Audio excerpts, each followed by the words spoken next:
àìláṣọ lọ́rùn pàká ó tó àpérò ọmọ orin wo.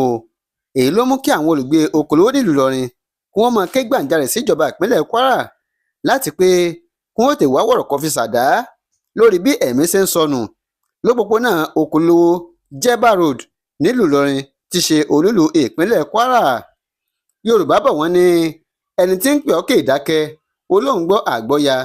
èyí ló ṣokùnfà bí àwọn olùgbé Pèké Òkòlówó nílùú Ìlọrin tí ṣe olúìlú ìpínlẹ̀ Kwara kí wọ́n máa pariwo kí wọ́n sì pé gbàǹjarè kí wọ́n ń ké gbàmígbàmí síjọba ìpínlẹ̀ Kwara lórí bí ẹ̀mí ṣe ń bọ́ tí ẹ̀mí ń sọnù ní agbègbè ọ̀hún ní lemọ́lemọ́.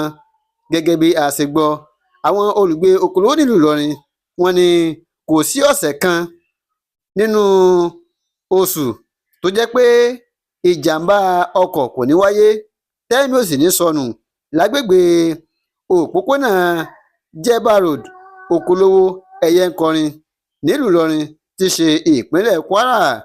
wọ́n ní ọjọ́ àìkú Sunday tó jẹ́ ọjọ́ kẹfà oṣù kẹrin ọdún 2025 yìí ni wọ́n ní ìṣẹ̀lẹ̀ jàǹbá kan tún wáyé léè tó fi ẹ̀mí ọ̀pọ̀ àwọn aráàlú tó fi ṣòfò. àwọn ará Òkòlówó ni wọ́n ti wá ní ọ̀rọ̀ yìí ó ti ń kọjá àfẹnusọ o kí ìjọba tètè gbé ìgbésẹ̀ ní kánmọ́kóbó láti tètè wá nǹkan ṣe sí bí ẹ̀mí ṣe ń bọ̀ yìí tí wọ́n ní bí èèyàn bá dákẹ́ tára rẹ̀ yóò bá dákẹ́ ni.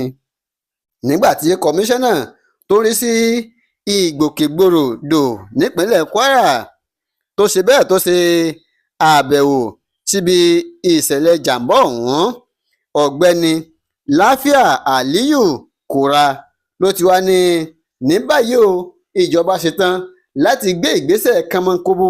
bákan náà ni wọ́n bẹnu àtẹ́lu ìṣẹ̀lẹ̀ jàǹbá ọ̀hún tí wọ́n sì ní ó dùn ìjọba dé inú egungun.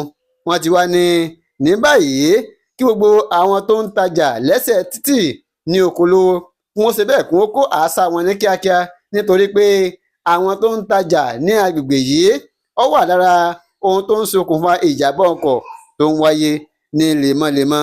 fún ìdí eléyìí kí wọ́n tètè kó àṣà wọn kí wọ́n sì gba ibòmíì lọ torí pé ìjọba yóò pèsè ibòmíì fún wọn tí wọ́n ti máa ta ọjà wọn nítorí pé ìṣẹ̀lẹ̀ tó ń ṣẹlẹ̀ l'Òkòlówó yìí ó ń gba omijé lójú ẹni.